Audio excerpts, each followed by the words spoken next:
adalah seseorang yang mampu membimbing seseorang lagi atau murid. Ini dikehendaki Allah atau seorang murid ini akhirnya mampu mencapai pengenalan kepada keilahian, mencapai kepada ketauhidan yang murni lah.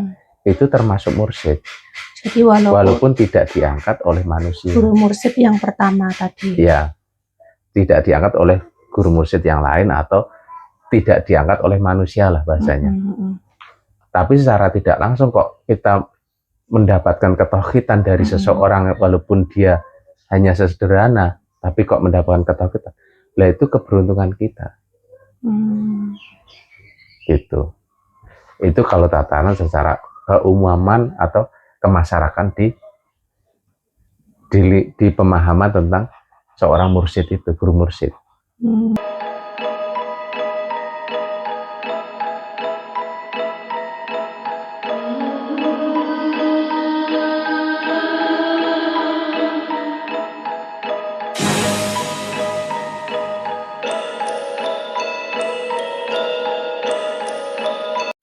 Mas Picis, saya pernah dengar bahasa guru mursyid.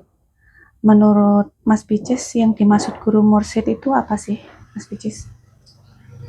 Yang dimaksud guru mursyid itu adalah seorang guru pembimbing. Jadi mursyid adalah pembimbing. Nah, tergantung ini mursyid apa gitu. Paham enggak maksudnya? Enggak, Mas Picis.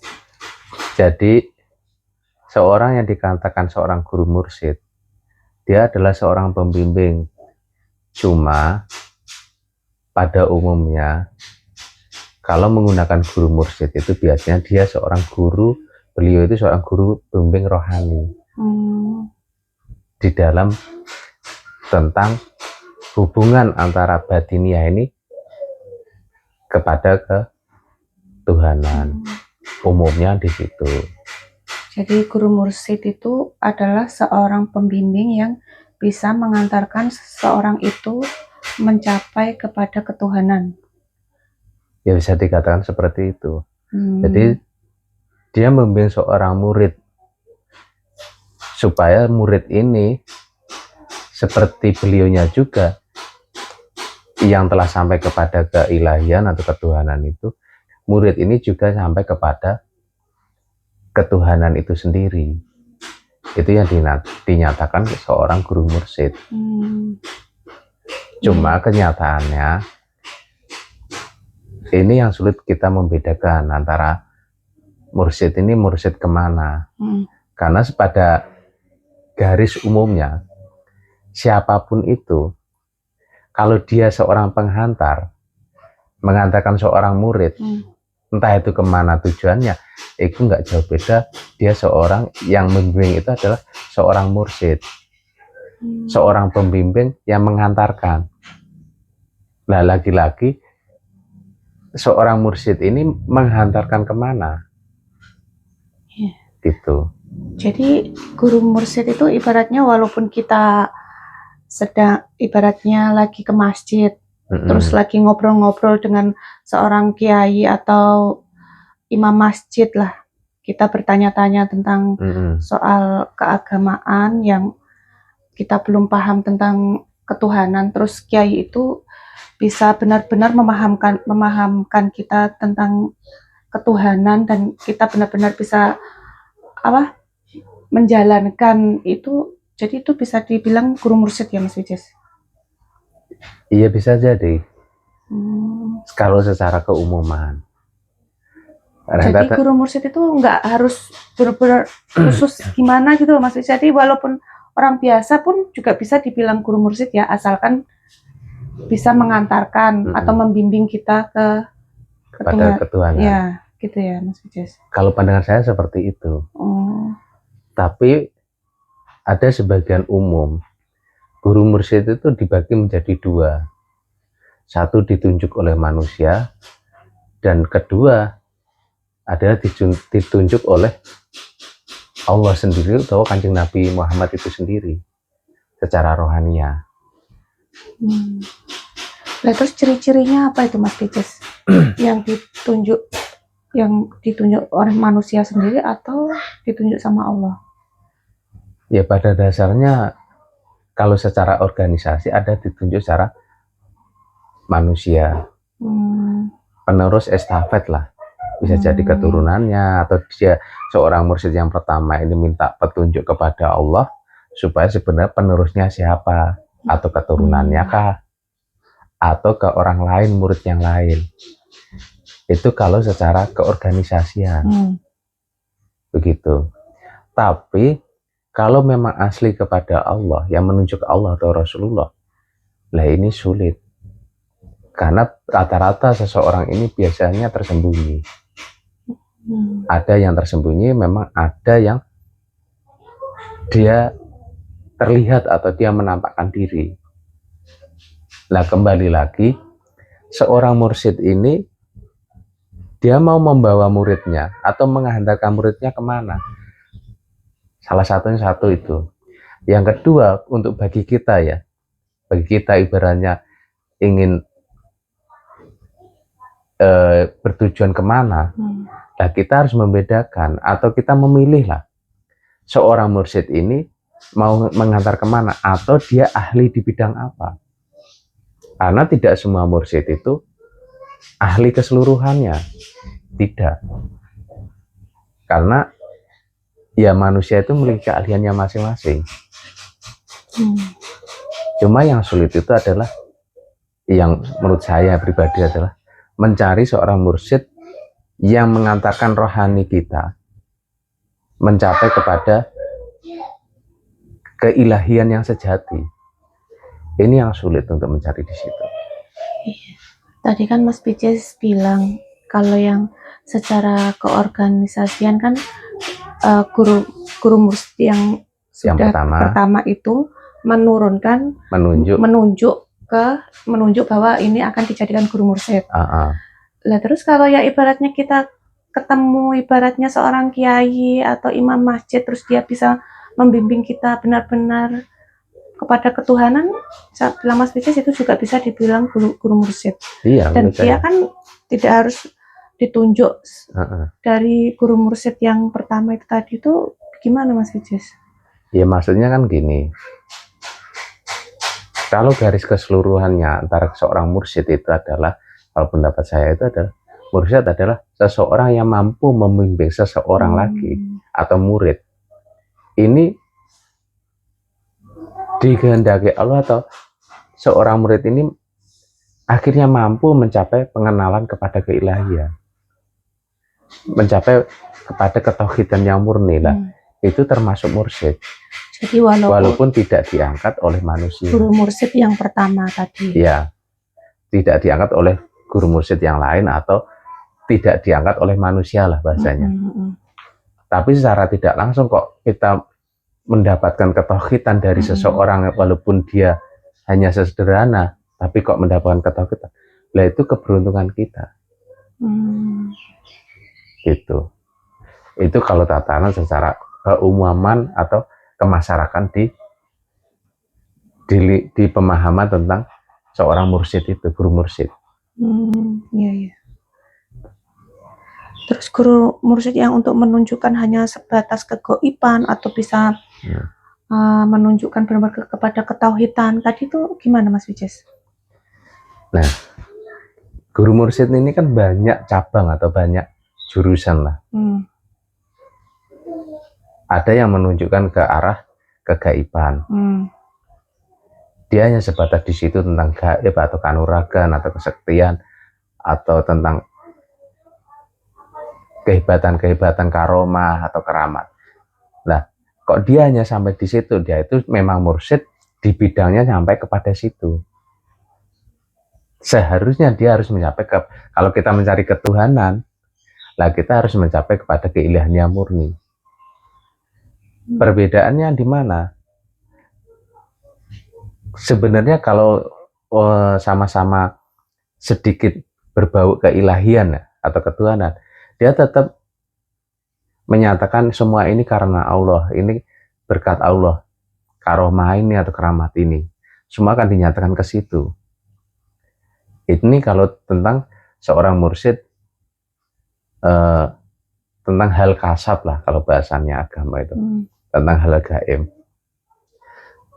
Dia masih membawa dirinya dan masih membawa keramat atau karomahnya. Tapi bagi seorang mursyid yang telah mencapai kepada keilahian yang murni atau sempurna, dia menanggalkan itu. Menanggalkan ibaratnya keakuan atau keramatnya itu ditanggalkan atau ditinggalkan. Dia hanya melulu kepada keilahian itu sendiri. Yang biasanya itu seperti itu sih. Jadi dia hanya memurnikan sifat kehambaan dan kesempurnaan keilahian. Saya ulangi lagi ya. Hanya memurnikan sifat kehambaan pada diri kita dan kesempurnaan ketuhanan atau keilahian itu hanya Allah itu sendiri. Itu kalau mursyid tentang keilahian. Nah, kembali lagi, bukan salah mursyidnya kalau menurut saya. Yang menjadi pijakan pertama adalah untuk diri pribadi kita adalah kita mau ke arah kemana atau kita bertujuan apa untuk mencari keilmuan ini. Karena kalau dari bidang agama, orang yang mengatakan seseorang memahami syariat bisa dikatakan kiai atau ulama. Tapi sebenarnya bisa dikatakan seorang mursyid. Tapi mursyid yang menghantarkan kepada hukum-hukum syariat. Itu. Tapi orang yang mengantarkan kepada hukum hakikat, dialah mursyid hakikat. Mengantarkan kepada hukum makrifat, dialah mursyid makrifat. Lah, yang sempurna apa? Keempat-empatannya itu syariat, tarekat, hakikat sampai ke makrifat. Itu mursyid yang sebenarnya. Kalau tataran secara hukum, sedikit hukum keagamaan itu seperti itu. Yang saya perlu seperti itu. Jadi kalau menurut Mas Kicis, mursyid yang sejati itu yang seperti apa, Mas Kicis? Nah, kalau sama langsung bertanya, mursyid yang sejati siapa? Yang seperti yang apa? Seperti apa yang? Ya kan, yang seperti apa? Ya tidak seperti apa-apa. Karena mursyid yang sejati itu memang tidak seperti apa-apa, dan seperti kayak apa ya enggak kayak apa-apa.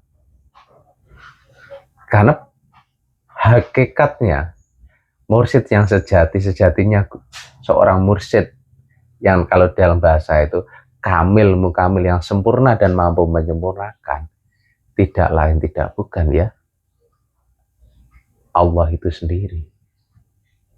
Siapa yang bisa sempurna dan mampu menyempurnakan kalau bukan Allah? Manusia tidak ada mampu. Manusia tidak mampu menyelamatkan dirinya ataupun menyelamatkan orang lain.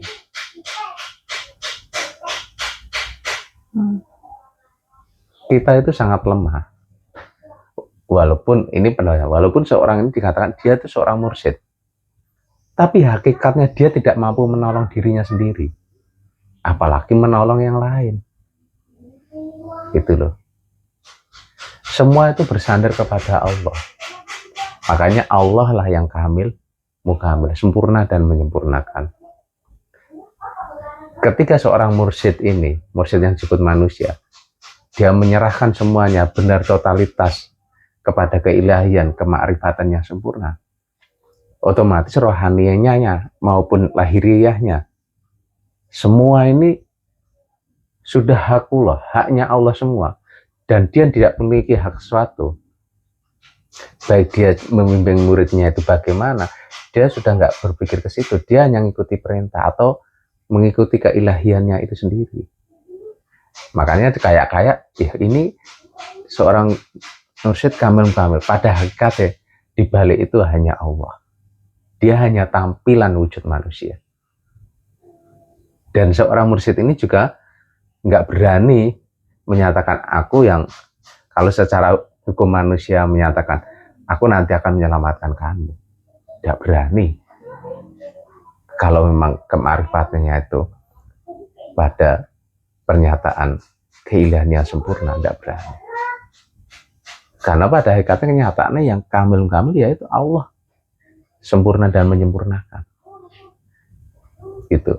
Kalau ada seseorang menyatakan sayalah seorang mursyid yang kamil, dia menyatakan seseorang ini berasumsi atau dinyatakan seperti itu, ini menyayangi Allah. Nah, ini harus berhati-hati.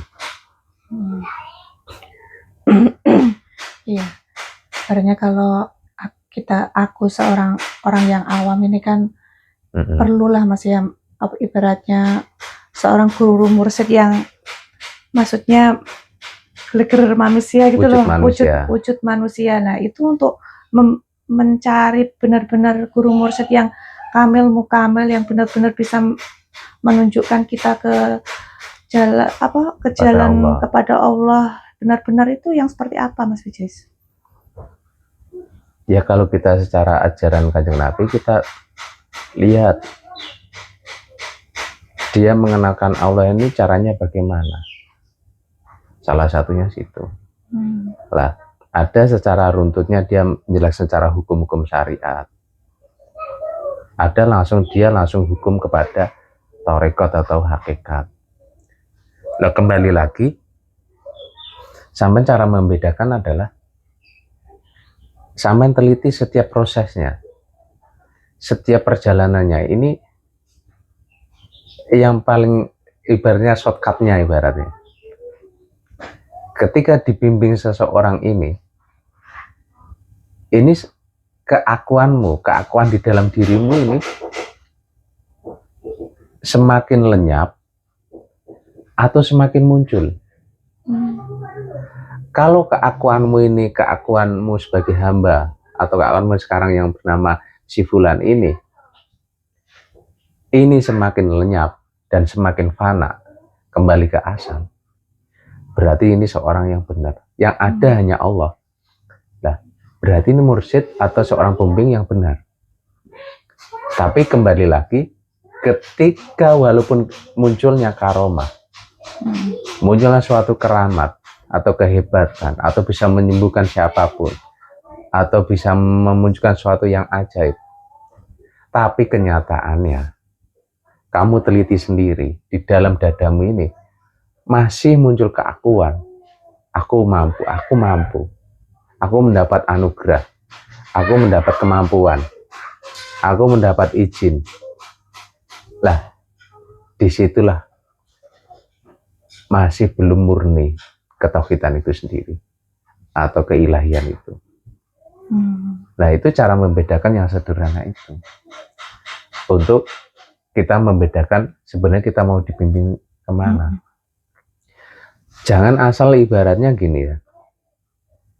Untuk di zaman sekarang, ini kehati-hatian kita bagi sang pencari ilmu atau mencari kemurnian ketauhidan ini harus lebih teliti.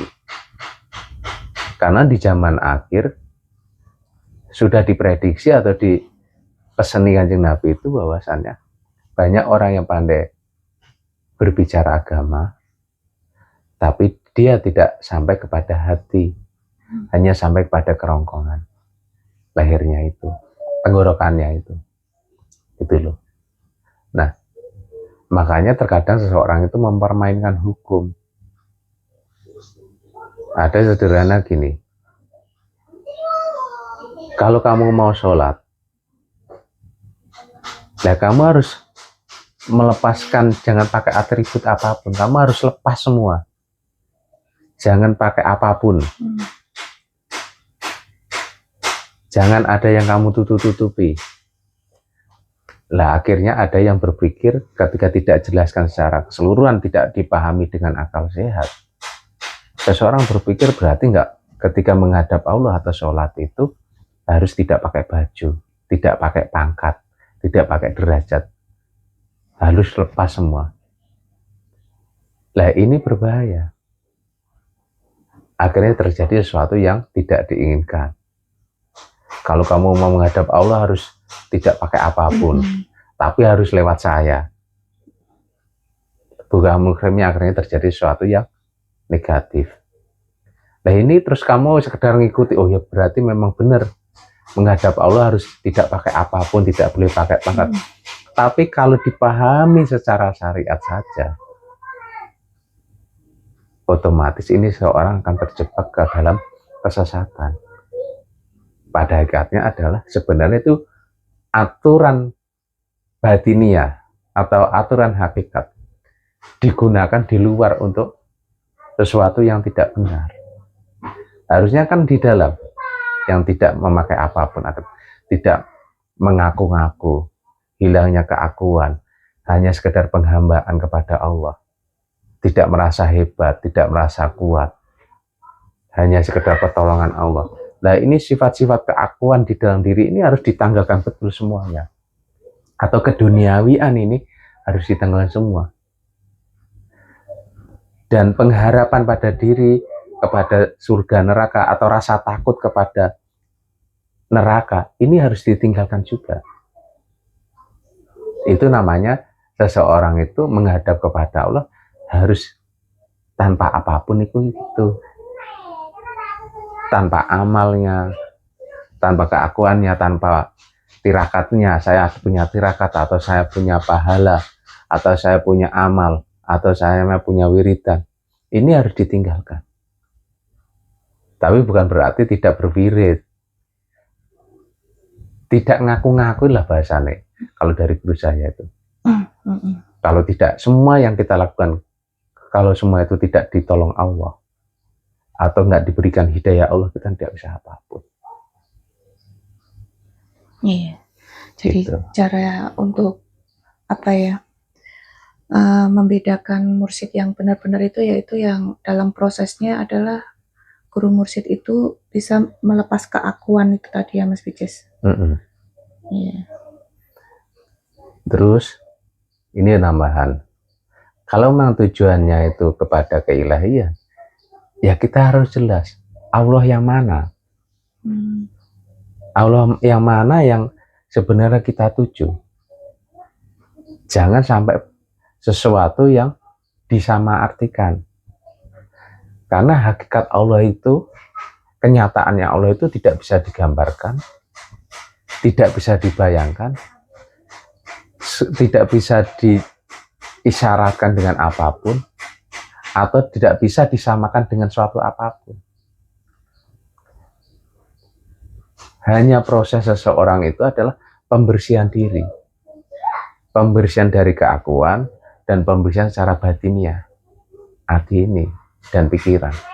Ketika semua ini bersih, disitulah pintu keilahian itu pasti akan kebuka. Pintu ketauhidan itu akan kebuka. Tapi kalau jiwa ini masih kotor, ini masih akan tertutup. Itu. Kecuali memang seseorang ini menuju kepada lagi-lagi ke ilmu kegaiban. Mungkin lebih mudah kalau asal dia kuat tirakat. Asal kuat tirakat, kuat berbaca suatu doanya yang banyak, mungkin itu mudah diperoleh. Tapi kalau untuk ketauhidan yang murni, pondasi utamanya adalah kebersihan batin. Dan rasa keakuan ini benar-benar harus fana atau lenyap. Itu. Hanya hati-hati sampean ketika mengambil, sebenarnya sampean mau mengambil seorang guru mursyid ini arahnya kemana. Itu. Atau yang lebih sederhana kalau diringkas lagi, seorang guru mursyid yang dikatakan bisa dikatakan itu guru dohir, ini akan mengatakan kepada guru batin. Guru batin akan mengatakan kepada guru sejati. Gitu. Jadi guru dohir ini wujud manusia ini yang akan mengantarkan guru batin. Kamu tahu nggak guru batin ini siapa? Guru batin ini adalah sesuatu yang di dalam diri kita masing-masing. Jadi kalau guru dohir ini kan siapapun, sampai mau ke anak kecil kok dia bisa menunjukkan kebenaran, berarti ini termasuk gurumu, walaupun dia anak kecil. Gitu. Entah itu orang tua, atau orang biasa, atau siapapun lah. Ketika menunjukkan kepada kebenaran sejati, ini namanya guru. Cuma guru dohir. Nah, guru dohir ini kalau dia mulai matang, dia akan mengarahkan kepada guru batin. Kalau bahasa runtutan ilmunya. Guru batin ini siapa? Setiap manusia memiliki guru batin. Setiap dia lahir sudah memiliki guru batin. Guru batin itu walaupun kamu tidak diajari sesuatu guru yang dohir, guru batin ini setiap saat sebenarnya kalau hatimu tidak tertutupi dengan kebohongan atau tidak tertutupi dengan sesuatu yang gelap tentang dosa-dosa, ini akan mudah didengar. Contoh sederhana kan gini, ketika kita berbuat salah, ada sesuatu rasa di dalam diri ini yang menyatakan kita tidak benar melakukan itu. Atau kita mencuri, ini sudah akan mengatakan ini tidak benar. Tapi kalau ego kita tinggi, otomatis kita batinnya ini diabaikan. Enggak lah, aku pokoknya mau ini. Kalau egonya kita tinggi, makanya yang ini akan tenggelam, namanya guru batin ini. Tapi kalau kita sering mendengar guru batin ini, yang di dalam diri atau di dalam hati ini yang dikatakan, dia akan mengatakan suatu kebenaran, dan apa yang kita setiap melangkah itu akan mendapat bimbingan. Contoh itu, kita kayak tadi yang Saman bilang, mau mencari guru mursyid yang sebenarnya untuk menuju kelehat. Nah, kita dari guru batin ini kita tahu dia seorang guru mursyid yang akan mengantarkan kepada keilahian atau tidak. Nah, ini akan ketika tidak pernah berbohong pada diri sendiri, ini akan menunjukkan kebenaran itu. Gitu loh. Itu kalau guru batin. Nah, ketika guru batin benar-benar sudah murni dan bersih di dalam diri ini, otomatis guru batin ini akan menunjukkan kepada guru sejati, yaitu keilahian itu sendiri loh. Yang pada hakikatnya adalah tidak lain tidak bukan, semua ini adalah karena kersanya Allah atau kehendak Allah semua, atau kita bisa melihat keilahian yang sepenuhnya kalau mencapai guru sejati itu sendiri. Itu. Ya, tadi kan Mas Bicis bilang guru dohir itu menunjukkan kepada guru batin. Kalau secara proses guru batin mengantarkan atau menunjukkan kepada guru sejati. Lah, yang guru mursyid tadi langsung kepada guru sejati gitu, Mas Bicis. Mengantarkan langsung ke guru sejati atau dia mengantarkan ke guru batin? Bukan, aku memilah yang sederhana. Jadi ini dua pintu. Kita buat sesuatu canda. Kalau seorang guru mursyid, poinnya ada, kalau secara definisi secara umum ada seorang guru yang membimbing atau menghantarkan. Cuma kembali lagi pertanyaan adalah menghantarkan kemana dulu seorang mursyid ini? Mengantarkan ke arah terminal mana? Lah, ini yang kita harus memilah dan memilih sesuai tujuan kita masing-masing. Karena di mana kamu berniat, kamu pasti akan didekatkan apa sesuai dengan tujuanmu itu. Itu. Ibaratnya kamu suka kanuragan atau suka tentang hal-hal mistis, otomatis circle-mu nanti atau nanti akan didekatkan seseorang yang sama-sama circle-nya atau frekuensinya sama kan ke situ. Sebaliknya, orang yang circle-nya kepada keilahian ketauhidan akan didekatkan ke situ juga. Itu yang disebut bergolongan-golongan itu sendiri. Kembali ke niat dari Saman itu sendiri loh. Niat dalam diri ini loh. itu. Dan itu nanti akan menggiring pribadi kita, atau Allah yang mengendaki di mana kita seharusnya.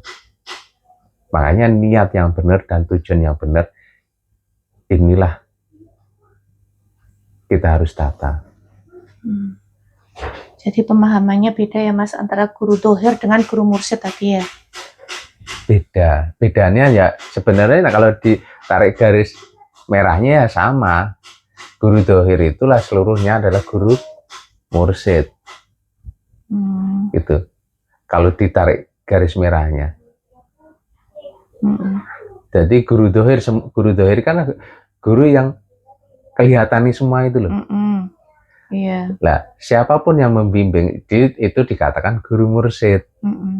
Tapi membimbing kemana dulu? Ada yang guru mursyid ini atau guru dohir ini yang membimbing menuju kepada guru batin. Sampai menuju kepada guru sejati. Lah, yang ini yang jarang. Ada guru mursyid atau guru dohir tadi yang membimbing hanya sebatas keilmuan tentang kesaktian atau kehebatan. Kalau memang bertujuan ke situ, ya pasti akan didekatkan orang-orang seperti itu. Apa itu salah? Kalau memang tujuannya ke situ, ya sah-sah saja. Cuma setiap pilihan itu punya sisi negatif dan sisi positifnya masing-masing. Itu. Saya kira pemahamannya sudah cukup Mas Pices. Untuk saya sudah paham tentang guru mursyid tadi Mas Pices. Sebelumnya makasih banyak Mas Pices. Sama-sama.